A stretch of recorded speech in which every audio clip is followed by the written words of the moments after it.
السلام علیکم ورحمۃ اللہ وبرکاتہ۔ نحمده ونصلی علی رسولہ الکریم، اما بعد، اعوذ باللہ من الشیطان الرجیم، بسم اللہ الرحمن الرحیم۔ وَلَقَدْ يَسَّرْنَا الْقُرْآنَ لِلذِّكْرِ فَهَلْ مِن مُدَّكِرٍ سبحان ربک رب العزة عما یصفون وسلام علی المرسلین والحمد للہ رب العالمین۔ اللہ رب العزت کی توفیق سے آج ہم حفظ کے اساتذہ کرام کے لیے جو ورکشاپ کروا رہے ہیں، اس کا بنیادی مقصد یہ ہے کہ آئیے ہم حفظ قرآن کریم کو آسان بنائیں، اس لیے کہ اللہ رب العزت نے قرآن مجید میں فرمایا وَلَقَدْ يَسَّرْنَا الْقُرْآنَ لِلذِّكْرِ فَهَلْ مِن مُدَّكِرٍ، کہ ہم نے قرآن مجید کو آسان بنایا ہے۔ جب اللہ رب العزت نے قرآن مجید کو آسان بنایا ہے تو بعض دفعہ ہماری ناتجربہ کاری کی وجہ سے بعض زبانوں پر یہ جملے آنے لگ جاتے ہیں کہ بھئی قرآن مجید کا حفظ کرنا بہت مشکل ہے، قرآن مجید یاد کرنا بہت مشکل ہے۔ تو آج انشاءاللہ ہم پیارے نبی صلی اللہ علیہ وسلم کے ان طریقوں کو جن کی برکت سے قرآن مجید آسان ہوتا ہے، اور اپنے اکابرین کے ان تجربات کو بیان کریں گے جن کی برکت سے قرآن مجید آسان بھی ہوتا ہے، اور انشاءاللہ قرآن مجید کی برکات بھی حاصل ہوں گی۔ اس میں سب سے پہلی چیز جو ہم قرآن کریم کے معلمین کو ہمیشہ مد نظر رکھنی چاہیے وہ ہے اپنی نیت کو درست رکھنا۔ عزیز اساتذہ کرام، اگر ہم اپنی نیت کو درست رکھیں گے تو انشاءاللہ قرآن مجید کی خدمت دنیا کے سب عظیم کاموں میں سے سب سے زیادہ عظیم عمل ہے۔ ہماری نیت، ہمارے ادارے کی نیت، الحمدللہ ہم میں سے ہر ساتھی کی یہ نیت ہونی چاہیے کہ بھی ہمارے ادارے میں آنے والا ہر بچے کو انشاءاللہ ہم باعمل حافظ قرآن کریم بنانے کی کوشش کریں گے انشاءاللہ۔ دوسری، ہم نے اپنے ہر بچے کو باصلاحیت ماہر تجوید و قرات کا حامل بنانا ہے، یعنی ہمارے ادارے میں آنے والا ہر بچہ بعد میں جا کر انشاءاللہ یہ قرآن کی خدمت کرنے والا بن جائے، جس درجے میں بھی ہو سکے۔ اگر کسی ادارے میں نہیں پڑھا رہا تو کم از کم اپنے گھر میں تو بہترین تجوید کے ساتھ قرآن مجید پڑھانے والا اگر بچہ ہے تو پڑھانے والا بن جائے۔ اگر وہ بچی ہمارے پاس پڑھنے کے لیے آئی ہے تو وہ اپنے بچوں کو ماہر تجوید و قرات کا حامل خود بنا سکے۔ تیسری، ہم اپنے بچوں پر ایسی محنت کریں کہ یہ ہمارے بچے ہمارے لیے صدقہ جاریہ بن جائیں۔ ہمیں اپنے بچوں کو مسلم امہ کی سربلندی کے لیے قائدانہ صلاحیتوں سے آراستہ کرنا ہے۔ میرے عزیز دوستو، مسلمان کی سوچ بہت اعلیٰ ہوتی ہے، بہت اونچی سوچ ہوتی ہے۔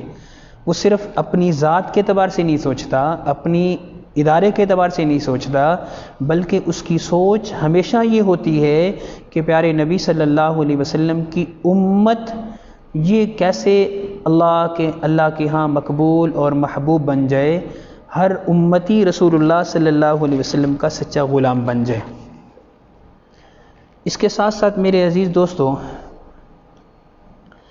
جب ہم یہ چاہتے ہیں کہ ہمارا ہر بچہ ہمارے لیے صدقہ جاریہ بن جائے تو ہمیں اپنے مقام کو پہچاننا ہوگا کہ معلم کا مقام کیا ہے۔ رسول اللہ صلی اللہ علیہ وسلم نے ارشاد فرمایا، جو شخص قرآن مجید کی کوئی ایک آیت بھی کسی کو سکھاتا ہے تو جب تک وہ آیت تلاوت کی جاتی رہے گی اسے اجر و ثواب ملتا رہے گا۔ ہم اپنے مقام کو پہچانیں۔ ہماری نسبت اس کتاب کے ساتھ اللہ رب العزت نے لگائی ہے جس کو اللہ رب العزت نے سب سے پہلے خود پڑھا ہے۔ فرمایا الرحمن علم القرآن، اللہ رب العزت نے اس کو خود تلاوت کیا۔ حضرت جبرائیل علیہ السلام نے اسے تلاوت کیا، رسول کریم صلی اللہ علیہ وآلہ وسلم نے اسے تلاوت کیا۔ اور ہم وہ خوش قسمت ہیں جو وہ الفاظ اپنی زبان سے نکالتے ہیں، جو الفاظ اللہ رب العزت نے ادا کیے ہیں، جو الفاظ حضرت جبرائیل علیہ السلام نے ادا کیے ہیں، وہ الفاظ جو پیارے نبی صلی اللہ علیہ وسلم نے ادا کیے، ہم ان الفاظ کو سکھا رہے ہیں۔ تو ہمیں اپنے مقام کی قدر ہونی چاہیے۔ پیارے نبی صلی اللہ علیہ وسلم نے معلم قرآن کو بہترین شخصیت قرار دیا۔ فرمایا خیرکم من تعلم القرآن وعلمہ، تم میں سے سب سے بہترین وہ ہے جو قرآن مجید کو سیکھتا ہے اور سکھاتا ہے۔ تو اللہ نے ہمیں قرآن مجید سکھانے والا بنا دیا ہے۔ ہمیں اللہ کے نبی صلی اللہ علیہ وسلم نے بہترین شخصیت قرار دیا ہے۔ حضرت جی پیر ذوالفقار احمد صاحب مد ظلہ العالی ایک موقع پر ارشاد فرما رہے تھے، فرمایا اللہ رب العزت نے مختلف لوگوں کے سامنے مختلف کام رکھے ہیں۔ مثلا بعضی لوگ ایسے ہیں جن کے سامنے اللہ تعالیٰ نے لوہے کو رکھا ہے، وہ سارا دن لوہے کا کام کرتے ہیں۔ بعضی لوگوں کے سامنے اللہ تعالیٰ نے لکڑی رکھی ہے، وہ سارا دن لکڑی کا کام کرتے ہیں، دروازے بناتے ہیں، لکڑی کی مختلف چیزیں بناتے ہیں۔ بعضی لوگ ایسے ہیں جن کے سامنے اللہ تعالیٰ نے سیمنٹ، گارا، مٹی یہ رکھی ہے، وہ بلڈنگیں بناتے ہیں۔ میرے عزیز دوستو، ہم وہ خوش قسمت ہیں جن کے سامنے اللہ رب العزت نے سارا دن اپنی کتاب رکھی ہے۔ ہم وہ خوش قسمت ہیں، ہمیں اس پر فخر کرنا چاہیے کہ اللہ رب العزت نے ہمیں معلم قرآن بنایا ہے۔ میرے عزیز دوستو، معلم قرآن ہونے کی وجہ سے میرے اندر، آپ کے اندر معلم قرآن کی جو صفات ہیں وہ ہمارے اندر معلم قرآن والی صفات ہونی چاہیے۔ جیسے کہ شرح احیاء کے اندر لکھا گیا ہے کہ اللہ رب العزت نے ان لوگوں کو عرش کا سایہ نصیب فرمائیں گے جہاں اور لوگوں کو نصیب فرمائیں گے، ان میں سے وہ لوگ بھی ہوں گے جو مسلمانوں کے بچوں کو قرآن کریم کی تعلیم دیتے ہیں۔ تو ہمارے اندر پیارے نبی صلی اللہ علیہ وسلم والی صفات ہونی چاہیے۔ معلم کے اندر رسول کریم صلی اللہ علیہ وسلم والی صفات ہونی چاہیے۔ مشفقانہ، مربیانہ مزاج کا حامل ہونا چاہیے۔ معلم کو مشفقانہ، مربیانہ مزاج کا حامل ہونا چاہیے، اس لیے کہ رسول اللہ صلی اللہ علیہ وسلم سب سے زیادہ نرم مزاج تھے۔ آپ صلی اللہ علیہ وسلم مشفق تھے۔ پیارے نبی صلی اللہ علیہ وسلم کو ہر وقت یہ فکر دامنگیر رہتی تھی کہ وہ کیا طریقہ اختیار کیا جائے جس سے حق بات ان کے دل میں اتر جائے اور یہ ہدایت کے راستے پر آ جائے۔ رسول اللہ صلی اللہ علیہ وسلم کی اللہ تعالیٰ نے اس صفت کو، یعنی رحمت والی مزاج والی صفت کو، اللہ تعالیٰ نے پیارے نبی صلی اللہ علیہ وسلم کی کامیابی کا راز بتایا ہے۔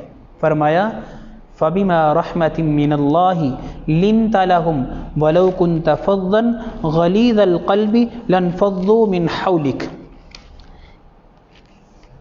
اگر اللہ تعالیٰ کی یہ رحمت تھی، اللہ تعالیٰ کی یہ رحمت تھی کہ اللہ تعالیٰ نے آپ کو رحم دل بنایا ہے، نرم مزاج بنایا ہے۔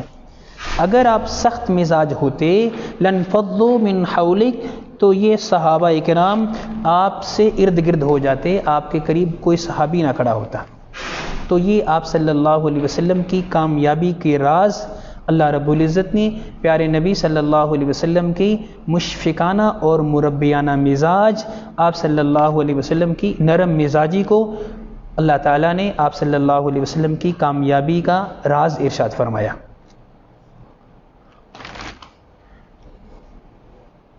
اسی طرح میرے عزیز دوستو کہ رسول اللہ صلی اللہ علیہ وسلم جیسا شفیق ہونا، ہر معلم ایسا شفیق ہونا چاہیے۔ آپ حضرات نے رسول کریم صلی اللہ علیہ وسلم کے بارے کے آپ صلی اللہ علیہ وسلم کے بارے میں یہ واقعہ کئی بار سنا ہوگا کہ ایک صاحب رسول اللہ صلی اللہ علیہ وسلم کے سامنے حاضر ہوئے اور آپ صلی اللہ علیہ وسلم سے گناہ کی اجازت مانگی۔ اس ہستی سے گناہ کی اجازت مانگ رہے ہیں جس کی عفت کے آگے فرشتوں کے بھی سر جھک جاتے ہیں میرے عزیز دوستو، لیکن رسول اللہ صلی اللہ علیہ وسلم اس صحابی سے غضبناک ہونے کی بجائے آپ صلی اللہ علیہ وسلم نے اس صحابی کو مثالوں سے سمجھایا کہ اے میرے بیٹے، اے میرے صحابی، کیا آپ فلاں کے ساتھ یہ چاہتے ہو؟ کیا فلاں کے ساتھ یہ چاہتے ہو؟ کیا آپ چاہتے ہو کہ فلاں کے ساتھ یہ عمل کیا جائے؟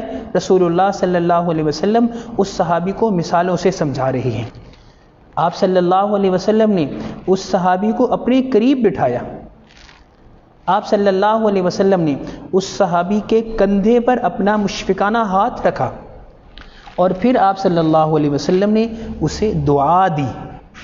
آپ صلی اللہ علیہ وسلم کے ان اعمال کی برکت سے، مثالوں سے سمجھانا، قریب بٹھانا، کندھے پر مشفقانہ ہاتھ رکھنا، دعا دینا، ان کی برکت سے وہ صحابی وہیں بیٹھے ہوئے فوراً توبہ طائب ہو گئے۔ میرے عزیز دوستو، آپ صلی اللہ علیہ وسلم اس نوجوان پر غیظ و غضب کا اظہار کر کے اپنے مشتعل جذبات کو تسکین دے سکتے تھے، لیکن اس صورت میں آپ صلی اللہ علیہ وسلم کو اس نوجوان کی زندگی تباہ ہوتی نظر آ رہی تھی۔ آپ صلی اللہ علیہ وسلم نے اس پر شفقت فرمائی۔ محترم اساتذہ کرام، ہمیں یہ بات ہمیشہ یاد رکھنی چاہیے کہ استاد صرف اس وقت استاد نہیں ہوتا جس وقت وہ سبق پڑھا رہا ہو، بلکہ وہ اس وقت بھی استاد ہوتا ہے جس وقت وہ شاگرد سے سبق سن رہا ہوتا ہے۔ استاد صرف اس وقت استاد نہیں ہوتا، شاگرد کی اچھائی سامنے آئے تو وہ استاد نہیں ہوتا، بلکہ شاگرد کی برائی کے وقت بھی وہ استاد ہوتا ہے کہ شاگرد نے جب کوئی برا عمل کیا اس وقت بھی وہ استاد ہوتا ہے۔ اسی طرح میرے عزیز دوستو، آپ صلی اللہ علیہ وسلم نے اپنے صحابہ کرام کے ساتھ ہمیشہ نرم مزاجی والا معاملہ فرمایا۔ اور دوسری اہم چیز جو آپ صلی اللہ علیہ وسلم نے ایک معلم ہونے کے ناطے سے اپنے صحابہ کرام کے ساتھ عمل فرمایا، اپنے صحابہ کرام کو اس بات کی تعلیم دی، وہ میرے عزیز دوستو وہ ہے اپنے عمل کے ذریعے سے تعلیم دینا۔ اس لیے کہ انسان جب اپنے عمل کے ذریعے سے تعلیم دیتا ہے تو وہ عمل کے ساتھ دی ہوئی تعلیم ساری زندگی دوسروں کو یاد رہتی ہے۔ پیارے نبی صلی اللہ علیہ وسلم نے صلح حدیبیہ کے موقع پر مشہور واقعہ ہے، آپ حضرات نے کئی بار سنا ہوگا، جب صلح حدیبیہ یعنی حضور صلی اللہ علیہ وسلم صحابہ کرام کے ساتھ عمرے کے لیے جا رہے تھے تو آگے کفار نے آپ صلی اللہ علیہ وسلم کو اجازت نہ دی، بلکہ آپ صلی اللہ علیہ وسلم کے ساتھ ایک صلح نامہ طے ہو گیا۔ آپ صلی اللہ علیہ وسلم، لمبا واقعہ ہے، آپ صلی اللہ علیہ وسلم نے صحابہ کرام کو اس صلح حدیبیہ کی وجہ سے، اس صلح نامے کی وجہ سے آپ صلی اللہ علیہ وسلم نے فرمایا، اے میرے صحابہ کرام، اس دفعہ ہم عمرہ نہیں کرتے بلکہ آپ یہیں اپنے قربانی کے جانوروں کو ذبح کر لیں، اپنا حلق کروا لیں اور ہم یہاں سے واپس چلے جائیں گے۔ صحابہ کرام کی یہ اس وجہ سے کہ اللہ کے گھر کی زیارت کرنا، عمرہ کرنا، اس سے محروم ہونا، یہ صحابہ کرام کو اس پر ذرا گراں گزرا اور عمل میں ذرا تاخیر ہو گئی۔ حضور صلی اللہ علیہ وسلم پریشان ہو گئے کہ بے صحابہ کرام تو میری ہر بات کو مان لیتے ہیں، آج یہ بات کیوں نہیں مان رہے ہیں؟ حضرت ام سلمہ رضی اللہ تعالی عنہا اس وقت حضور صلی اللہ علیہ وسلم کے ساتھ تھی۔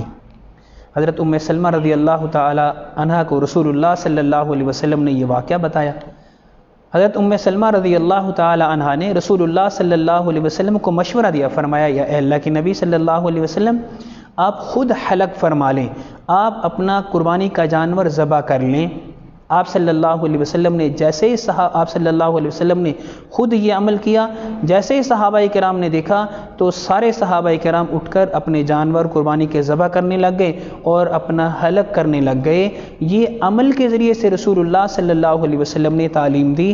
مشکل سے مشکل بات بھی عمل کے ذریعے سے میرے عزیز دوستوں عمل کرنا آسان ہو جاتی ہے۔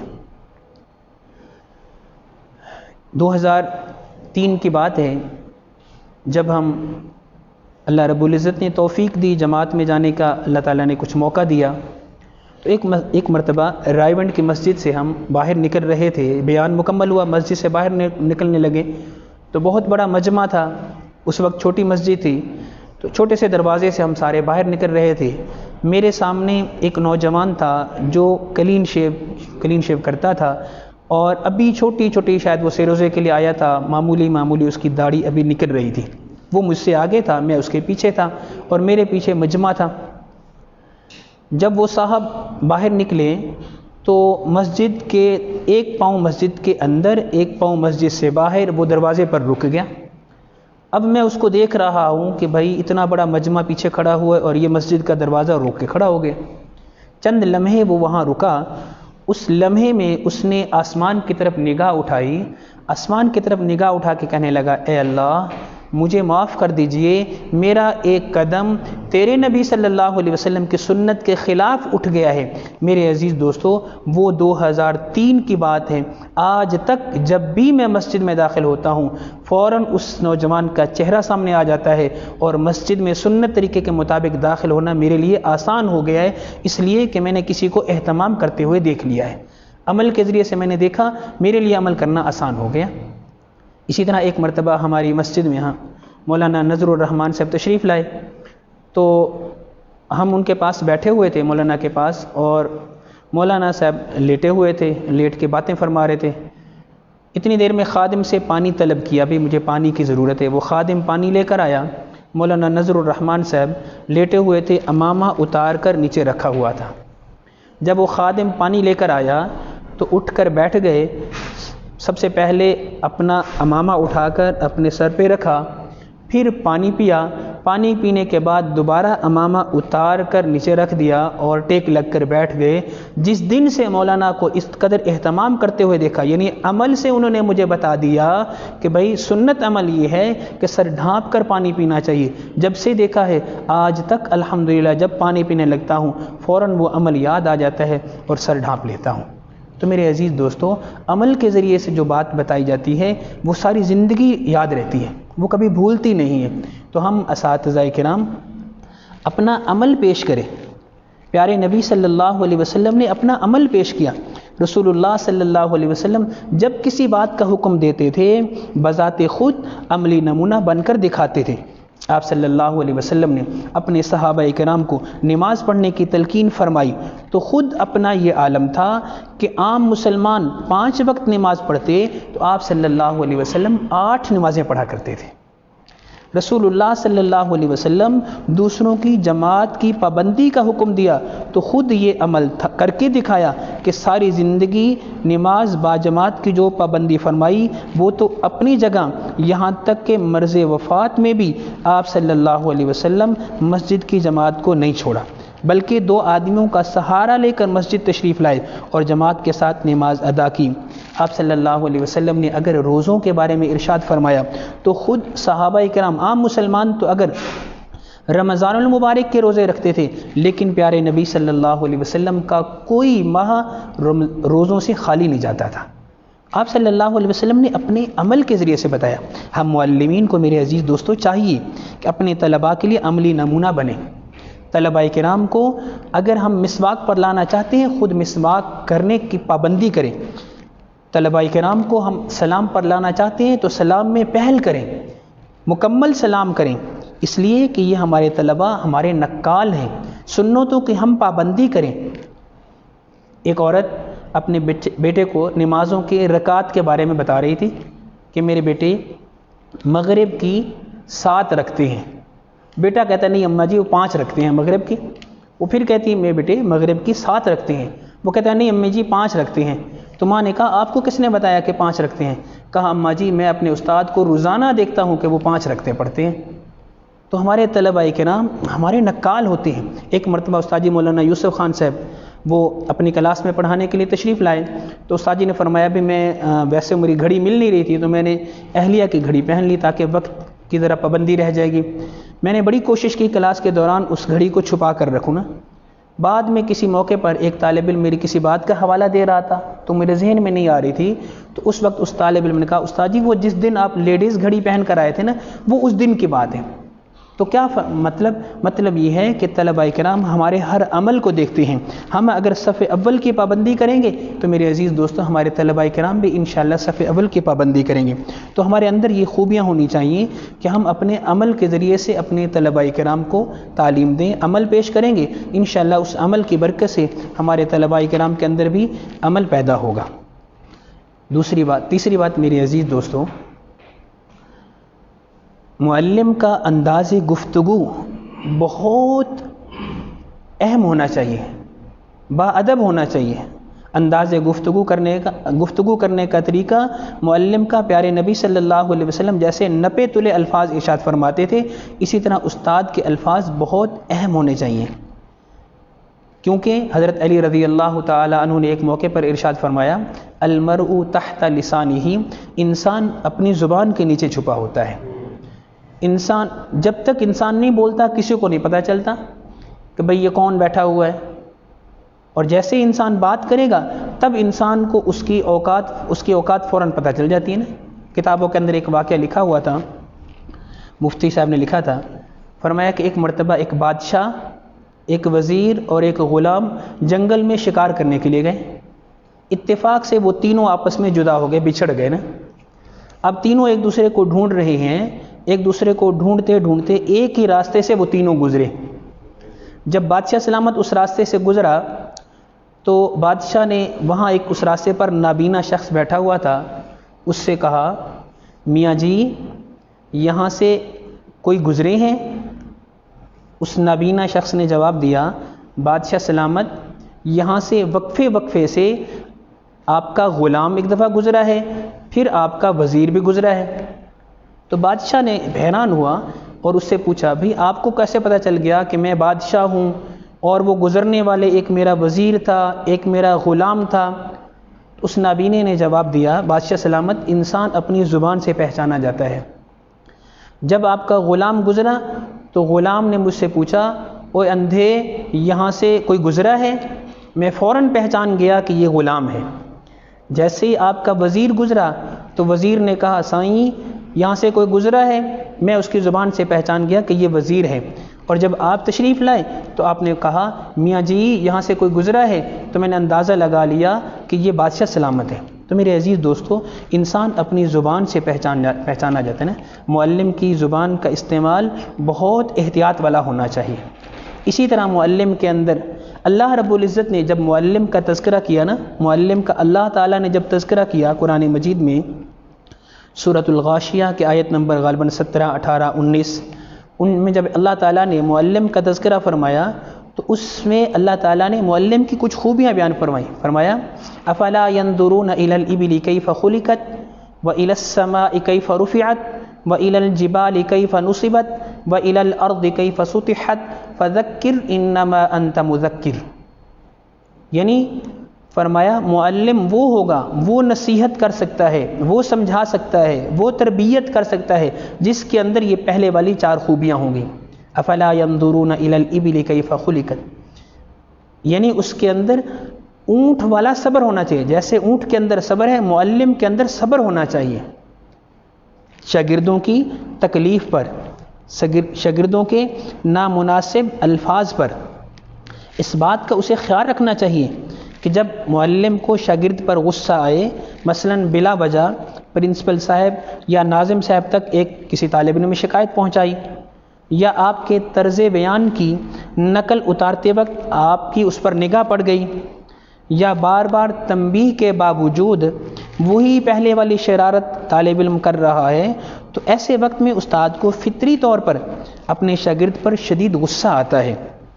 یہی وقت ہے کہ استاد اس حقیقت کا استحضار رکھے کہ استاد وہ ہستی ہے جس کا کام شاگردوں کی تربیت کر کے ان کو فرش سے عرش تک پہنچانا ہے۔ میرے عزیز دوستوں، یہ اصل میں استاد کا کام ہوتا ہے کہ وہ اپنے شاگردوں کی اس وقت رہنمائی کرے، اپنی قوت برداشت میں اضافہ کرے۔ اس وقت کوئی ایسا فکرہ نہ کہے جس سے یہ بچہ مزید اخلاقی پستی کا شکار ہو جائے اور یہ سوچنے پر مجبور ہو جائے کہ دین کی اشاعت کرنے والے، انسانیت کی تربیت کرنے والے تو وہی زبان بول رہی ہیں جو میں گلیوں اور بازاروں کے اندر سنتا رہتا ہوں۔ میرے عزیز دوستو، معلم کے اندر صبر ہونا چاہیے۔ دوسری چیز، معلم کے اندر استقامت ہونی چاہیے، اپنے کام کے اندر استقامت۔ اللہ کے نبی صلی اللہ علیہ وسلم نے، اللہ رب العزت نے جو ذمہ داری دی ہے، اس ذمہ داری کو استقامت مستقل مزاجی کے ساتھ پورا کرنا۔ میرے عزیز دوستو، بعض دفعہ مسائل آتے ہیں نا، استاد کے سامنے مسائل آتے ہیں، ان مسائل میں بعض دفعہ مدرس تدریس چھوڑ دیتا ہے، بعض دفعہ مدرس اپنا ادارہ چھوڑ دیتا ہے۔ ان ساری چیزوں کو نظر انداز کر کے مستقل مزاج بن کر اگر ہم پڑھانے والے بنیں گے تو میرے عزیز دوستو، یہ مستقل مزاجی انشاءاللہ ایک مرتبہ ہمیں بہترین اور کامیاب معلم بنا دے گی۔ ہمارے اندر عاجزی ہونی چاہیے، معلم کے اندر عاجزی ہونی چاہیے، زمین والی عاجزی۔ وَإِلَى الْأَرْضِ كَيْفَ سُطِحَتْ، کہ زمین کے اندر کیسی عاجزی ہوتی ہے نا۔ ہمارے اکابرین میرے عزیز دوستو، ان میں عاجزی ہوتی تھی۔ مولانا غالباً قاسم نانوتوی رحمہ اللہ تعالی عنہ، ان کے بارے میں آتا ہے کہ ایک مرتبہ انہیں کسی جگہ بلایا گیا شاہ جہاں پور میں، اور یہ ایک مباحثہ تھا جس میں بہت سارے مذہب والے لوگ آ رہے تھے، علماء آ رہے تھے۔ تو مولانا قاسم نانوتوی رحمۃ اللہ علیہ کو بھی بلایا گیا کہ آپ اسلام کی حقانیت یہاں آ کر بیان فرمائیں گے۔ تو مولانا جب وہاں تشریف لانے والے تھے، ٹرین کے ذریعے سے آئے۔ اب دل میں خیال آیا کہ میں جب وہاں پہنچوں گا تو لوگ میرے استقبال کے لیے آ جائیں گے، اور میں ایسا ہوں نہیں کہ لوگ میرے استقبال کریں، میں تو بہت کمزور ہوں۔ تو یہ سوچ کر ایک اسٹیشن پہلے اتر گئے تاکہ میرے دل کے اندر وہ تکبر وہ نہ آئے اور اپنے اندر ہمیشہ عاجزی رہ جائے۔ ایک اسٹیشن پہلے اتر کر پیدل چلے گئے۔ لمبا واقعہ ہے، پیدل جا کے ایک جگہ سرائے کے اندر، ہوٹل کے اندر قیام فرمایا۔ اب لوگ ڈھونڈ رہے ہیں، جب ٹرین پہنچ گئی لیکن مولانا نہ پہنچے، تو ڈھونڈتے اب انہوں نے سوچا کہ شاید مولانا سے پہلے آ گئے ہوں، تو لہٰذا یا کسی اور چیز سے آ گئے ہوں، تو ہم جا کر ہوٹلوں میں پتہ کرتے ہیں، سرائے میں پتہ کرتے ہیں۔ سرائے میں جا کر پتہ کیا تو انہوں نے کہا کہ یہاں تو کوئی قاسم نانوتوی رحمۃ اللہ علیہ اس نام کا شخص نہیں آیا۔ انہوں نے کہا پھر کون آیا؟ انہوں نے بتایا گیا کہ بھی ایک دبلے پتلے سے شخص ہے، وہ یہاں آیا ہے نا، اور اس نے اپنا نام محمود الحسن کی بجائے اس نے اپنا نام غالباً کوئی اور نام تھا وہ بتایا۔ تو لوگوں نے کہا بھی وہ دبلا پتلا، اس سے ہم ملاقات کرنا چاہتے ہیں۔ جب کمرے میں گئے دیکھا تو حضرت تشریف فرما تھے۔ لوگوں نے کہا کہ حضرت آپ نے یہ کیا کیا؟ ہم تو استقبال کے لیے وہاں اکٹھے ہوئے تھے۔ تو فرمایا بھی میں اس لیے تو پہلے اتر گیا کہ بھی میں استقبال کے قابل کہاں ہوں۔ تو ہمارے اندر عاجزی ہونی چاہیے، جیسے ہمارے اکابرین کے اندر عاجزی تھی، میرے دوستوں ہمارے اندر عاجزی ہونی چاہیے۔ اسی طرح چوتھی صفت ہمارے اندر اعلیٰ ظرفی ہونی چاہیے، کہ ہمیشہ ہم اعلیٰ سوچ رکھنے والے ہوں، اونچی سوچ رکھنے والے ہیں کہ بھی میرا یہ طالب علم صرف ایک ادارے تک نہیں ہے، بلکہ اس طالب علم نے پوری امت مسلمہ کے لیے کام کرنا ہے۔ کتنے لوگ ایسے ہیں جو میرے عزیز دوستو جو ایک صاحب کو لے کے چل رہے ہوتے ہیں، اور کتنے سارے ایسے ہیں جن کی سوچ وسعت ہوتی ہے تو ہزاروں لوگوں کو اپنے ماتحت لے کر چلتی ہے نا۔ تو ہم بھی ایسے اپنے طلباء کرام کو بنائیں، اپنے اندر ایسا مزاج پیدا کریں کہ ہم بھی اعلیٰ ظرفی کے ساتھ اور بڑی سوچ لے کر چلیں۔ اور میرے عزیز دوستو یہ معلم کی ذمہ داریوں میں سے ذمہ داری ہے، تو ہم بھی اس ذمہ داری کو اس خوبی کو ہمارے اندر اللہ رب العزت بدرجہ اتم پیدا فرمائے۔ اسی طرح میرے عزیز دوستو میری اور آپ کی ذمہ داریاں کیا ہیں؟ اس میں سے سب سے پہلی جو میں گزارش کروں گا، کیونکہ ہم حفظ کے اساتذہ کرام بیٹھے ہوئے ہیں، اس میں جو ہمارے اکابرین نے ارشاد فرمایا وہ یہ ہے کہ بنیادی ہدایات میں سے یہ ہے کہ حفظ شروع کروانے سے پہلے کبھی بھی اپنے طالب علم کا ناظرے درست کروائے بغیر حفظ نہ شروع کروائیں۔ ناظرہ درست کروانا بہت ضروری ہے۔ جب تک ناظرہ درست نہ ہو اس وقت تک ہم اپنے بچے کا حفظ شروع نہ کروائیں۔ اس لیے کہ اگر ہم نے ناظرہ درست کروائے بغیر حفظ شروع کروا دیا تو میرے عزیز دوستو یہ معلم کے لیے بھی پریشانی کا ذریعہ بنے گا اور طالب علم کے لیے بھی پریشانی کا ذریعہ بنے گا۔ طالب علم کے لیے پریشانی اس طرح بنے گی کہ اس بیچارے کو پہلے ناظرہ درست کرنا پڑے گا جب سبق یاد کرنے کے لیے بیٹھے گا، پھر اس کے بعد اپنے حفظ پر اس کو محنت کرنی پڑے گی۔ اور معلم کے لیے یہ پریشانی بنے گی کہ اس کو کئی بار کہلوانا پڑے گا، کہلوانے کے بعد جا کر اس کا حفظ وہ کر سکے گا نا، ایک سبق اپنا یاد کر سکے گا۔ تو معلم کو چاہیے کہ اپنے طالب علم کو حفظ جب شروع کروانے لگے تو حفظ شروع کروانے سے پہلے اس کا ناظرہ درست کروانا ضروری ہے، بہت ضروری ہے۔ ہمارے اکابرین نے، ہمارے اساتذہ کرام نے اس پر بہت زیادہ زور دیا کہ حفظ شروع کروانے سے پہلے ناظرہ ضرور درست کروایا جائے۔ اور اسی طرح میرے عزیز دوستو معلم کی ذمہ داریوں میں سے ایک ذمہ داری یہ بھی بتائی جاتی ہے کہ معلم اپنے وقت کا پابند ہو۔ وقت بہت قیمتی ہے۔ کتابوں کے اندر لکھا ہے کہ انسان کا غالباً ایمان کے بعد جو بہت قیمتی چیز ہے وہ ہے انسان کا وقت۔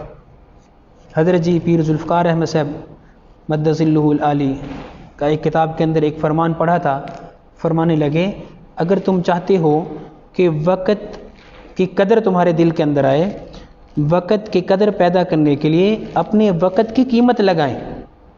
فرمایا معلم کا ایک ایک منٹ 1 کروڑ روپے کا ہے، تاکہ اگر معلم اپنے 1 منٹ کی قیمت 1 کروڑ روپیہ لگائے، تاکہ اگر معلم کے 5 منٹ ضائع ہو جائیں تو اسے احساس ہو کہ میرے 5 کروڑ ضائع ہو گئے ہیں۔ اگر معلم اپنے وقت کی قیمت نہیں لگائیں گے تو دن رات میں 24 گھنٹے ضائع کر دیں گے، بلکہ دنوں کے دن سالوں کے سال ضائع کر کے بھی بندے کو احساس پیدا نہیں ہوتا کہ اس نے کتنا نقصان کر لیا ہے۔ اس لیے اسے اپنے وقت کو برباد کرنے کے بجائے میرے عزیز دوستو اس کے اندر یہ احساس ہونا چاہیے، اور وہی عظیم انسان بن سکتا ہے جس کے اندر اپنے وقت کی قدر ہوگی، وقت کو ضائع کرنے سے جو بچائے گا۔ حکیم سعید زمانہ قریب کے اندر حکیم سعید رحمہ اللہ تعالیٰ عنہ گزرے ہیں، ان کے حالات کے اندر لکھا تھا، فرمایا انہوں نے 78 سالہ زندگی میں کبھی بھی کسی جگہ تاخیر سے نہیں پہنچے۔ 78 سالہ زندگی کے اندر کبھی بھی کسی جگہ تاخیر سے نہیں پہنچے۔ شروع میں جب ہجرت کر کے تشریف لائے تو ایک مدرسے کے اندر، ایک سکول کے اندر بچوں کو قرآن مجید پڑھانے لگ گئے۔ بعد میں اللہ رب العزت نے اپنے اس حکمت والے شعبے میں چلے گئے تو لاکھوں مریضوں کا علاج کیا اور بغیر فیس کے علاج کیا، کبھی کسی سے فیس نہیں لی۔ ہر سال کے اندر لکھا ہے ہر سال عید کے موقع پر 1 لاکھ افراد کو عید کارڈ بھیجا کرتے تھے۔ کیسے بھیج سکتے تھے؟ اس لیے کہ وہ اپنے وقت کی قدر کرتے تھے۔ وقت کی قدر کرنے والے میرے عزیز دوستو اللہ رب العزت ان کو بہت اونچا مقام عطا فرماتے ہیں۔ ہمارے اکابرین بھی ہمیشہ وقت کی پابندی فرماتے تھے۔ ان کے حالات کے اندر لکھا ہے، ہمارے اکابرین کے حالات کے اندر، کہ ان کی وقت کی پابندی دیکھ کر لوگ اپنی گھڑیوں کو درست فرمایا کرتے تھے۔ ہم جب جامعہ اشرفیہ میں پڑھتے تھے تو حضرت استاذی صوفی محمد سرور صاحب، صوفی سرور صاحب ہمیشہ اپنے وقت پر تشریف لاتے تھے، فوراً پتہ چل جاتا تھا کہ اب ٹائم یہ ہوا ہے۔ تو میرے عزیز دوستو ہمارے اکابرین کو دیکھ کر لوگ اپنے وقت، اپنے گھڑیوں کو درست فرمایا کرتے تھے۔ تو ہمارا وقت ہے، ہم بھی اپنے وقت کی بہت زیادہ قدر کیا کریں۔ اسی طرح میرے عزیز دوستو معلم کی ذمہ داریوں میں سے ایک ذمہ داری یہ ہے کہ معلم پرنسپل اور ناظم کے ماتحت رہ کر کام کریں، یعنی اپنے بڑوں کی تابع داری کرنا، اپنے بڑوں کی بات ماننا۔ میرے عزیز دوستو اللہ کے نبی صلی اللہ علیہ وسلم نے امیر کی اطاعت کرنے کا حکم دیا، صحابہ کرام نے وہ اطاعت کر کے دکھائی۔ ایک مرتبہ ایک جگہ بیان سن رہا تھا، کہنے لگے کہ جب حضرت عمر بن خطاب رضی اللہ تعالی عنہ خلیفہ بنے تو انہوں نے پیغام بھیجا کہ حضرت خالد بن ولید ایک مارکے کے اندر گئے ہوئے تھے، ایک جہاد کے اندر گئے ہوئے تھے، ارشاد فرمایا کہ بھئی یہ جو صاحب خط لے کے جا رہے ہیں، آپ جا کر یہ خط خالد بن ولید کو دے دیں گے اور انہیں کہیں گے آج کے بعد آپ کمانڈر نہیں ہیں، بلکہ اگر آپ سپاہی رہ کر لڑنا چاہتے ہیں تو لڑیں، ورنہ میرے پاس واپس آ جائیں، اور آج کے بعد یہ کمانڈر ہوگا جس کے پاس یہ خط ہے۔ جب وہ خط حضرت خالد بن ولید رضی اللہ تعالیٰ عنہ کو دیا گیا تو حضرت خالد بن ولید رضی اللہ تعالیٰ عنہ فوراً وہ اپنے عہدہ چھوڑ کر سپاہی والے عہدے پر آ گئے۔ ایک موقع پر حضرت عمر رضی اللہ تعالیٰ عنہ رات کے وقت میں گشت کر رہے تھے، ایک صحابی نے حضرت عمر کو حضرت خالد سمجھ لیا، اندھیرا تھا، حضرت عمر اور خالد رضی اللہ تعالیٰ عنہ کی قد کاٹ جسم ایک جیسا تھا، تو اس صحابی نے حضرت عمر کو حضرت خالد سمجھ لیا اور خالد سمجھ کر کہنے لگے خالد، امیر المؤمنین نے جو تمہارے ساتھ کیا ہے اس کا مجھے بہت دکھ ہے، بہت دکھ ہے۔ حضرت عمر سے کہنے نا، حضرت عمر رضی اللہ تعالیٰ عنہ نے آواز بدل کر کہا بھی پھر کیا کرنا چاہیے ہمیں؟ تو وہ صحابی کہنے لگے بھائی مجھے دکھ تو بہت ہے، لیکن کریں گے وہی جو امیر المؤمنین فرما رہی ہیں، کریں گے وہی جو امیر المؤمنین فرما رہے ہیں۔ حضرت عمر رضی اللہ تعالیٰ عنہ کہہ رہے ہیں کریں گے وہی، لیکن مجھے اس پر دکھ ہوا ہے نا۔ حضرت عمر رضی اللہ تعالیٰ عنہ چلے گئے، اگلے دن ان کو بلا لیا دربار میں، حضرت خالد کو بھی بلا لیا، اس دوسرے صحابی کو بھی بلا لیا، فرمایا بھی رات کو تم کیا کہہ رہے تھے؟ اب حضرت خالد رضی اللہ تعالیٰ عنہ فرمایا بھی میری تو اس سے کوئی ملاقات نہیں ہوئی۔ وہ صحابی کہیں خالد جھوٹ نہ بولو، میری اور آپ کی ملاقات ہوئی، باتیں ہوئی ہیں۔ تو اس وقت حضرت عمر رضی اللہ تعالیٰ عنہ نے ارشاد فرمایا وہ خالد نہیں تھا، وہ میں تھا، اور مجھے آپ جیسے صحابہ کی ضرورت ہے، آپ جیسے ساتھیوں کی ضرورت ہے، ناگواری کے باوجود اپنے امیر کی بات کو ماننا۔ تو میرے محترم اساتذہ کرام، کئی دفعہ پرنسپل کی، ناظم کی بات ناگوار گزرتی ہے، لیکن ہم نے انشاءاللہ ہر وقت اپنے پرنسپل اور ناظم کے ماتحت رہ کر کام کرنا ہے۔ اور میرے عزیز دوستو، کئی بار سنا ہے، ایک دفعہ ورکشاپ میں گئے تو کہنے لگے بعض دفعہ نا ہمارے اساتذہ کرام یہ کہتے ہیں بھئی میں اگر ادارے سے چلا جاؤں گا تو ادارہ بند ہو جائے گا، یہ پرنسپل پریشان ہو جائے گا، ناظم پریشان ہو جائے گا۔ میرے عزیز دوستو، وہ مثال دے کر سمجھانے لگے، فرمانے لگے ادارے کی مثال سمندر کی مثال ہے، اور اس میں جو میں پڑھانے والا استاد ہوں میری مثال مچھلی کی مثال ہے نا۔ اگر مچھلی سمندر سے نکل جائے تو سمندر کا نقصان نہیں ہوتا بلکہ مچھلی کا نقصان ہوتا ہے۔ تو ہم بھی اساتذہ کرام اپنے آپ کو ایک مچھلی سمجھ کر ادارے کے سمندر کے اندر رہنا اپنے لیے عافیت سمجھیں کہ میری عافیت اسی میں ہے۔ ہمارے اکابرین تنخواہ کو نہیں دیکھتے تھے میرے عزیز دوستو، معاملات کو نہیں دیکھتے تھے، اللہ کے دین کی خدمت کو دیکھتے تھے۔ تو ہم بھی اپنے آپ کو ناظم کے ماتحت رہ کر کام کرنے والا بنائیں۔ اسی طرح میرے عزیز دوستو، ہم اپنے حفظ کو آسان کرنے کے لیے نا اپنے طلباء کرام کی یومیہ مقدار جو سبق ہے، یومیہ مقدار سبق، اس کو متعین کریں کہ جیسے ہمارا ادارہ ہے نا جہاں اس وقت میں کھڑا ہوں، Avalon High Islamic School Valencia Town, تو میرے عزیز دوستو یہاں ہم نے اپنے حفظ کے بچوں کے لیے یہ ترتیب بنائی ہے کہ ہمارا ہر بچہ انشاءاللہ 2 سال میں حفظ قرآن کریم مکمل کر جائے گا۔ اس کے لیے پورا ہم نے نظام الاوقات بنایا۔ بھی پہلے 5 پارے یہ بچہ ہمیں روزانہ کی 8 لائنیں سنائے گا، روزانہ کی 8 لائنیں سنانے سے یہ 180 دنوں میں 5 پارے مکمل کر لے گا۔ جیسے اس کے 5 پارے مکمل ہوں گے، ان 5 پاروں کا جائزہ ہو کے پھر اس کے بعد اس کو 6ٹھا پارہ یاد کروا دیا جائے گا۔ اسی طرح اگلے 5 پارے میرے عزیز دوستو وہ 13 لائنوں کے اعتبار سے، پہلے 2 10 لائنوں کے اعتبار سے، اگلے 3 13 لائنوں کے اعتبار سے، گویا کہ وہ 120 دنوں میں اگلے 5 پارے وہ بچہ مکمل کرے گا۔ جب ہم اس کو ٹارگٹ بنا کر دیتے ہیں تو والدین کو پتہ چل جاتا ہے کہ میرا بچہ انشاءاللہ 4 کلاس کے بعد یہاں آ رہا ہے تو 5 اور 6 کے اندر یہ حفظ مکمل کر لے گا، پھر 7 کلاس پڑھنے لگ جائے گا۔ اگر ہم والدین کو یہ کہیں کہ ہمیں کوئی نہیں پتہ، بعضے بچے 5 سال میں کریں گے، بعضے 6 سال میں کرتے ہیں، ہم اس کا نہیں بتا سکتے، تو میرے عزیز دوستو بہت سارے والدین ایسے ہیں جو حفظ نہیں کروا سکیں گے۔ اگر ہم ان کو ایک مقدار بتائیں گے آسانی سے میرے عزیز دوستو ہر والد اس کو انشاءاللہ کوشش کر لے گا کہ میں اپنے بچے کو حفظ کرواؤں۔ اسی طرح اگر ہم نے جو نظام الاوقات بنایا ہے میرے عزیز دوستو، اس میں 660 دنوں میں ہمارے بچے کا قرآن مجید مکمل ہو جاتا ہے۔ تو ہم انشاءاللہ اس نظام الاوقات کو بھی دیکھ سکتے ہیں کہ بھئی کس طرح ہمارے بچے کا 2 سالوں میں حفظ مکمل ہو جائے گا۔ اسی طرح ہمیں سبق بچہ ہمارے سنائے گا کیسے، ہم سنیں گے کس وقت، اور یاد کرنے کا کون سا وقت ہوگا، اور پڑھانے کی ترتیب کیا ہوگی ہماری۔ بچے کا سبق ہم سنیں گے کس وقت، اور یاد کرنے کا وقت کون سا ہوگا بچے کا، اور پڑھانے کی ترتیب کیا ہوگی۔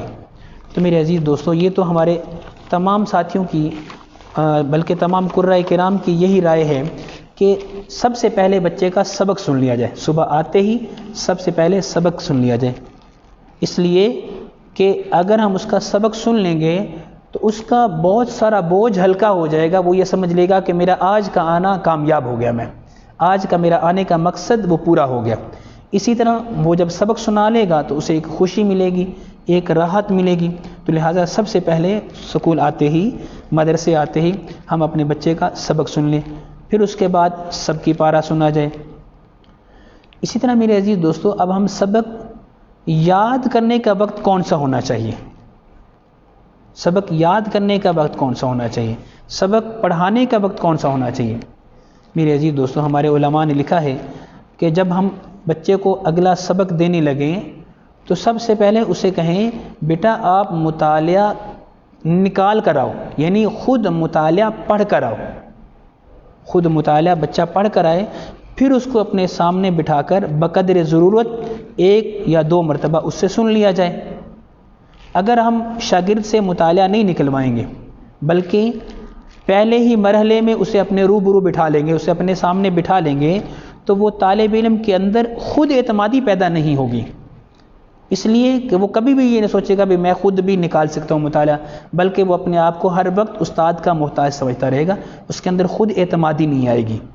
اگر ہم مطالعہ کہلوانے کا کہہ دیں گے بیٹے آپ خود پڑھ کر آؤ پھر مجھے سناؤ، تو اس کے ذہن کے اندر فوراً خود اعتمادی آئے گی، الحمدللہ میں اپنا مطالعہ خود درست کر سکتا ہوں۔ اور دوسرا، اگر ہم نے اس کو پہلے کہا ہو تو وہ جیسے ہی استاد کے سامنے سے ہٹے گا تو وہ پھر خود نہیں پڑھ سکے گا، پھر بار بار وہ غلطیاں کرے گا، جیسے ہم عموماً دیکھتے رہتے ہیں۔ بچہ ایک مرتبہ مطالعہ ہم نے اس کو خود پڑھا دیا، اب اس کو سمجھ نہیں لگا، بیچارہ وہ گھر گیا یاد کر رہے سبق، تو کئی بار وہ زبر زیر پیش کی غلطیاں یاد کر کے آ جاتا ہے۔ اسی طرح ہم سبق اپنے بچے کو یاد کرنے کا کس وقت کہیں، کس وقت سبق یاد آسانی سے ہو جاتا ہے۔ ہمارے علماء نے، ماہر قرۂ کرام نے اس پر بہت کئی صفحات میں لکھا ہے، فرمایا ہے کہ بھی سبق یاد کرنے کے 3 وقت ہوں گے، 3 دفعہ اگر بچہ سبق یاد کرے گا تو وہ سبق اس کو کبھی بھی نہیں بھولے گا۔ ایک، جیسی وہ سبق سب کی منزل سنا لیا، چھٹی سے پہلے اس کا مطالعہ ضرور کہلوا لیا جائے، اور اس ترتیب سے کہلوایا جائے جس سے میں عرض کر رہا ہوں، یعنی پہلے طالب علم خود اپنا مطالعہ نکال کر آئے، پھر استاد اس سے بقدر ضرورت 1 یا 2 مرتبہ اپنے سامنے بٹھا کر سن لے، مطالعہ جب نکال لے تو استاد اس سے کہے بیٹے ابھی بیٹھ کے اس سبق کو یاد کرو، کچھ دیر بچہ وہ سکول میں بیٹھ کر اپنے سبق کو یاد کر لے گا۔ پھر دوسری ترتیب یہ ہے، مغرب سے عشاء اس بچے کو وہ پابند کیا جائے کہ وہ اپنا سبق یاد کرے۔ اسی طرح جب صبح سبق سنانے کے لیے آئے تو اس وقت بھی تھوڑا وقت اس کو یاد کرنے کا دے دیا جائے۔ تو علماء نے لکھا ہے جو سبق 3 وقت یاد کیا جائے گا وہ کبھی بھی نہیں بھولے گا۔ اور میرے عزیز دوستو، سبق بہتر یاد کرنا بہت ضروری ہے، اس لیے کہ اس سبق کی بنیاد پر پورے 30 سپاروں کی عمارت کھڑی ہوئی ہے۔ اگر یہ سبق کی بنیاد کمزور ہوگی تو پورے 30 پاروں کی بنیاد کمزور ہو جائے گی۔ سبق کی بنیاد کو مضبوط کرنا بہت ضروری ہے۔ علماء نے لکھا ہے کہ بچے کا سبق اس طرح سنا جائے کہ سبق سناتے وقت اس کو سوچنے کی ضرورت بھی نہ پڑے۔ جب ہم سبق ایسے سنیں گے انشاءاللہ، اور میرے عزیز دوستو بعض دفعہ ہم سوچتے ہیں بھئی ایسے تو ہو نہیں سکتا۔ میرے عزیز دوستو ایسی بات نہیں ہے، بچے نے ذہن بنا لیا ہوتا ہے۔ بعضی ایسے استاد بھی ہیں جو بہت ساری غلطیوں کے ساتھ سبق سن لیتے ہیں، اب بچے نے ذہن بنا لیا استاد غلطیوں کے ساتھ بھی سن لے گا۔ بعضی ایسے اساتذہ کرام ہیں جو کہتے ہیں بیٹے میں غلطی معاف نہیں کروں گا، اب بچے نے ذہن بنا لیا کہ میرا استاد غلطی معاف نہیں کرے گا، تو وہ اس اپنے ذہن کے مطابق اس طرح یاد کر کے آتا ہے کہ وہ اس غلطی کو کبھی بھی نہ آنے دیتا۔ اور بعضی اساتذہ کرام تو سوچنے کی بھی اجازت نہیں دیتے، تو طلبہ کرام اس انداز سے سبق یاد کر کے آتے ہیں وہ ہوتا ہے استاد کے اوپر منحصر. تو ہمیں اپنے بچوں کو اس انداز والا بنانا چاہیے کہ وہ جب سبق سنانے کے لیے آئے تو بغیر غلطی کے سنائے. بغیر غلطی کے سبق کیسے سنائے گا میرے عزیز دوستو؟ اس کے لیے نا ہمارے اکابرین نے لکھا ہے کہ سبق جلدی یاد کیسے کیا جائے. ہم چاہتے ہیں کہ ہمارے بچے سبق جلدی یاد کر لیں اور اچھا یاد کر لیں. تو وہ ہم کون سا ایسے طریقہ ان کو بتائیں کہ وہ ہمارے طالب علم سبق جلدی یاد کر لیں اور اچھا یاد کر لیں؟ تو میرے عزیز دوستو، سبق کو ہم وقت یعنی ٹائم کے حساب سے یاد کیا جائے. ٹائم کے حساب سے یاد کیا جائے. اگر ہم کسی بچے سے سوال کریں کہ بیٹا آپ ایک لائن کتنے منٹ میں یاد کر لو گے، تو بچوں کا مختلف جواب ہوتے ہیں. کوئی بچہ کہے گا کہ استاد جی میں انشاءاللہ آدھے منٹ میں ایک لائن یاد کر لیتا ہوں، اور اکثر کر بھی لیتے ہیں. کسی بچے کا جواب ہوگا مولانا میں 1 منٹ میں یاد کر لوں گا. کسی بچے کا جواب ہوگا مولانا میں 2 منٹ میں ایک لائن یاد کر لوں گا. ہم ان سے کہیں بیٹے نہیں، آپ 1 منٹ میں بھی نہ، بلکہ میں آپ کو 3 منٹ دیتا ہوں. 3 منٹ کے اندر آپ ایک لائن یاد کر لو نا. 3 منٹ میں ایک لائن یاد کرو. اگر ایک بچہ 3 منٹ مسلسل ایک لائن کو پڑھتا رہے، آگے نہ جائے، اسی لائن کو پڑھتا رہے، تو ایک لائن زیادہ سے زیادہ 5 یا 6 سیکنڈ کے اندر بچہ پڑھ لیتا ہے نا.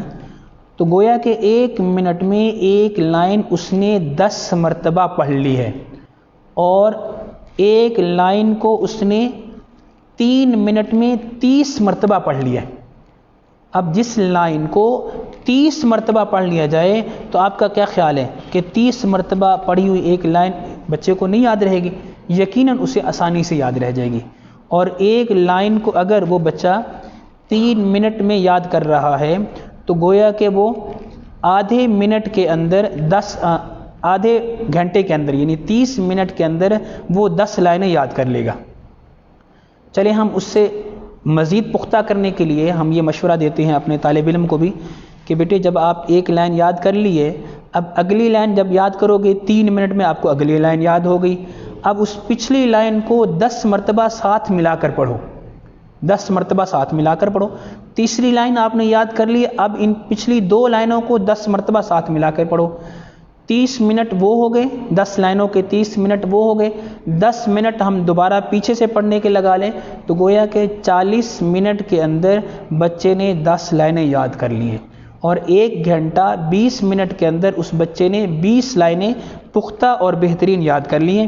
اگر ہم اس طریقے سے اپنے بچوں کو سبق یاد کروائیں گے تو یہ جلدی بھی یاد ہو جائے گا اور معیاری بھی یاد ہوگا.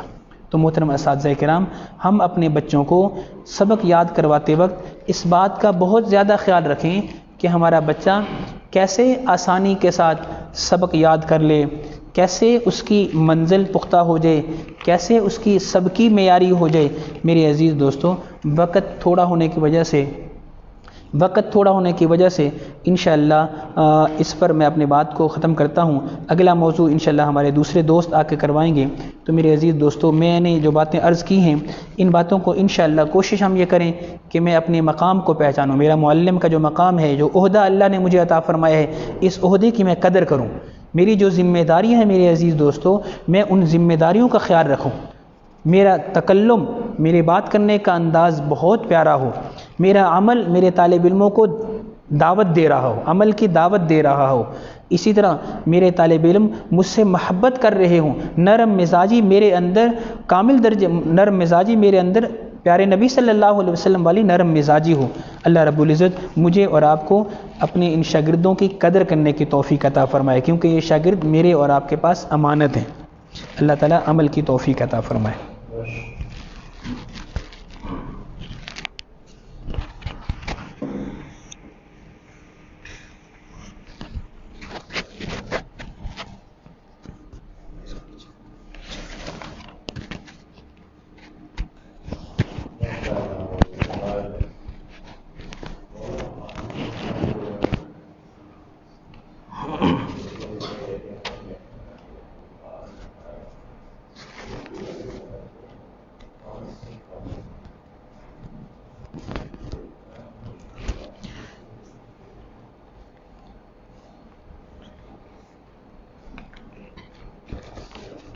بسم اللہ الرحمن الرحیم۔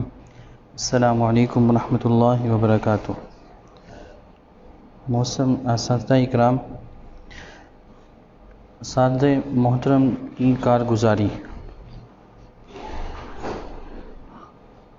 ایک استاد کرام کی بہت ایک سٹوری سی لکھی ہوئی ہے جو ہمارے لیے بہت ہی اس کو سمجھیں گے تو انشاءاللہ ہمارے لیے مزید آسانی آئیں گی۔ کبھی کوئی بچہ سبق یاد کر نہ آتا کلاس میں تو استاد صاحب ہرگز یہ نہیں کہتے تھے کہ آپ نالائق بچے ہیں، سبق نہیں یاد کر کے آتے، بلکہ نرمی اور پیار سے یہ پوچھتے کہ بیٹا آپ کے گھر میں سب خیریت تو ہے نا، یعنی سبق نہ یاد کرنے کی وجہ آج آپ سبق نہیں یاد کر سکے۔ اگر اس بچے کے گھر میں واقعی کوئی مسئلہ ہوتا تو اس کو حوصلہ دیتے اور خود یا اپنے کسی لائق شاگرد سے کہہ کر اس بچے کو، یعنی جو بچہ سبق گھر سے نہیں یاد کر کے آیا، اس بچے کو سبق یاد کروا دیتے، اور اگر کسی کے یاد نہ کرنے کی وجہ سے سبق کا مشکل ہونا ہوتا تو اسے سبق یاد کرنے کا طریقہ سمجھا دیتے، اور وقت ہوتا تو اپنے پاس بٹھا کر باقی بچوں کو پڑھانے کے ساتھ ساتھ، یعنی جو بچے کلاس میں پڑھ رہے ہیں ان کی بھی پڑھائی میں حرج نہ ہو، اور اس بچے کو بھی سبق یاد کروا دیتے۔ بچے اس سے بے حد محبت کرتے تھے اور اس کی ہر بات مانا کرتے تھے، کیونکہ وہ ان کو آسانیاں دیتا تھا۔ پڑھائی کو بچوں کے لیے آسان سے آسان بنانے کی کوشش کرتا تھا۔ اگر کوئی بچہ صبح سست نظر آتا، یعنی صبح کلاس میں اگر سست نظر آتا تو وہ اس کو بلا کر پوچھا کرتے کہ بیٹا طبیعت تو آپ کی ٹھیک ہے، ناشتہ کر کے آئے ہو، رات جلدی سوئے تھے؟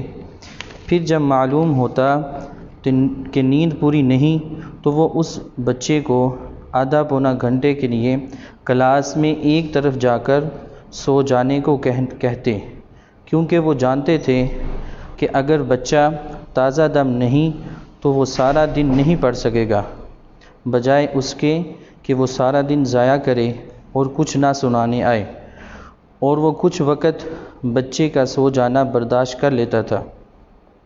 کچھ دیر بعد بچہ وضو کر تازہ دم ہو کر پڑھنے لگتا تھا۔ اس بچے کا سارا وقت ضائع ہونے سے بچ جاتا تھا۔ اگر کوئی بچہ ناشتہ کر نہ آتا تو وہ 10 منٹ اس کو وقفہ دے کر کلاس کے ایک کونے میں گھر سے لائے ہوئے ناشتے کو کھانے کو کہا جاتا۔ اسی طرح اگر کسی بچے کی طبیعت ٹھیک نہ ہوتی تو والدین کو اطلاع کروا کر بچے کو گھر بھیج دیتا۔ جب بچہ اچھا پڑھتا تھا، اچھا سناتا تو وہ ان کو انعام بھی دیا کرتے تھے۔ جو بچہ پورا ہفتہ ہی اچھا پڑھتا اس کا نام بلیک بورڈ پر نمایاں کر یعنی بڑا سا کر لکھ دیتے، جس سے اس بچے کی حوصلہ افزائی ہوتی اور باقی بچوں میں بھی شوق پیدا ہوتا۔ پھر اس کی روزانہ کی بنیاد پر ڈائری پر شاباش اور اچھے کمنٹس دیا کرتا کہ بچے کے ساتھ ساتھ والدین کی بھی حوصلہ افزائی ہو جائے، جو بچے پر گھر پر بھی محنت کرتے ہیں اور اس کو گھر کا کام یاد کروا کر بھیجتے ہیں۔ جب کوئی بچہ جلدی پڑھ کر اور اچھا سنا کر فارغ ہو جاتا تو وہ اس کو سیر و تفریح کے لیے کلاس سے باہر کچھ منٹ کے لیے کھیلنے دیا جاتا، جس سے یعنی باقی جو بچے، یعنی کچھ بچے کلاس میں ایسے ہوتے ہیں جو ذہین بچے ہوتے ہیں، جو سب کی منزل اچھا سنا لیتے، تو استاد صاحب اس کو کچھ منٹ کے لیے کھیلنے کے لیے کلاس سے باہر کہتے کہ آپ جا کے تھوڑا سا کھیل لو، جس سے باقی بچوں میں بھی شوق پیدا ہوتا تاکہ وہ اپنا کام بھی جلدی اور اچھا سنا کر کھیل میں شریک ہو سکے۔ ہفتے میں ایک دن بچوں کو جلدی پڑھا کر اس سے کچھ تربیتی اچھے اسلامی واقعات سناتا، بچوں کو اکثر قرآن پاک پڑھنے کی فضیلتیں سناتا، جس سے بچوں کے اندر مزید شوق پیدا ہوتا۔ وہ ہمیشہ بچوں سے آپ جناب کہہ کر اور شفیق لہجے میں گفتگو کرتا کہ وہ جانتا تھا کہ قرآن کریم پڑھنے اور پڑھانے والے اللہ کے اہل و خاص ہیں، اس لیے ان کی عزت بھی بہت زیادہ ہے۔ کبھی جب کسی بچے سے کوئی غلطی ہو جاتی اور اس کو شکایت ملتی تو وہ سب کے سامنے نہیں سمجھایا کرتا، بلکہ مجموعی طور پر پوری کلاس کو سمجھاتا، جس سے بچہ اس سب کے سامنے شرمندگی نہیں محسوس کرتا۔ الحمدللہ ان چھوٹی چھوٹی باتوں کا خیال کرنے سے بہت سے ایسے بچے بھی ہیں اس کے پاس حافظ بنے جن کے والدین مایوس تھے کہ ان کا بچہ حفظ نہیں کر سکتا۔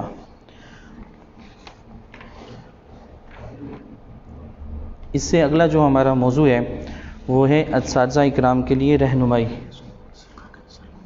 جی، ہمیں ان باتوں کا اہتمام کریں گے تو انشاءاللہ ہم ایک بہترین معلم اور کلاس کو معیاری بنا سکیں گے۔ اس میں سے چند یہ باتیں ہیں جو آپ اساتذہ اکرام کے سامنے میں رکھنا چاہتا ہوں۔ کم عمر بچوں کو، یعنی اپنے کسی طالب علم سے جو چھوٹی عمر کا بچہ ہو، اس سے اکیلا ملاقات نہ کرے، یہ مدرسے کے لیے ظاہری قاتل بھی ہے۔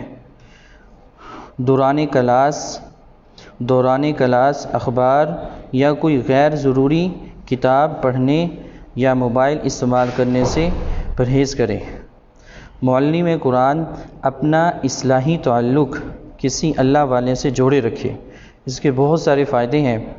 معلم قرآن طلبہ کو برے القاب سے نہ پکارے۔ معلم قرآن کو چاہیے کہ شاگردوں کو فقط معلم قرآن کو پورے نام اور اچھے القاب سے بلایا جائے۔ معلم کمزور ذہن کے طلبہ کے لیے نامناسب اور مایوس کن الفاظ استعمال نہ کرے اور کبھی کسی بات کا طعنہ بھی نہ دے۔ معلم کو چاہیے کہ کمزور ذہین طلبہ کے لیے تہجد میں رات کو اٹھ کر اس طالب علم کے لیے دعا کریں۔ چنانچہ ایک مرتبہ حضرت قاری رحیم بخش رحمۃ اللہ علیہ پانی پتی فرماتے ہیں کہ اس استاد کو ڈانٹنے کا حق نہیں کہ معلم جب تک اس کے لیے 40 دن تہجد میں اس کے لیے دعا نہ کرے۔ معلم کے پاس طلبہ کا وقت امانت ہوتا ہے اور اس میں خیانت اور اس کا خیال رکھنا فرض ہے۔ معلم قرآن کو چاہیے کہ سب طلبہ کے ساتھ برابری کا سلوک کرے۔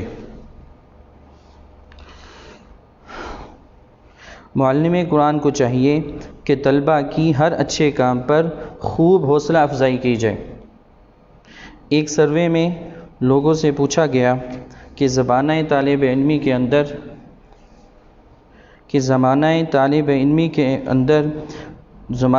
علمی میں ان کے سب سے قیمتی لمحات کون سے تھے، تو اکثریت کا جواب تھا کہ ہمارے لیے وہ لمحات سب سے قیمتی تھے جب ہماری محنت کو سراہا اور حوصلہ افزائی کی گئی۔ اس لیے معلم قرآن کو چاہیے کہ ہر اچھے کام پر طلبہ کی خوب حوصلہ افزائی کی جائے، کیونکہ اس پہ تو کچھ وغیرہ ہمارا خرچ بھی نہیں ہوتا، تو اگر ہم اس کی وہ کریں گے تو بچے کے اندر خود اعتمادی اور آگے بڑھنے کا جذبہ نصیب ہوگا۔ جی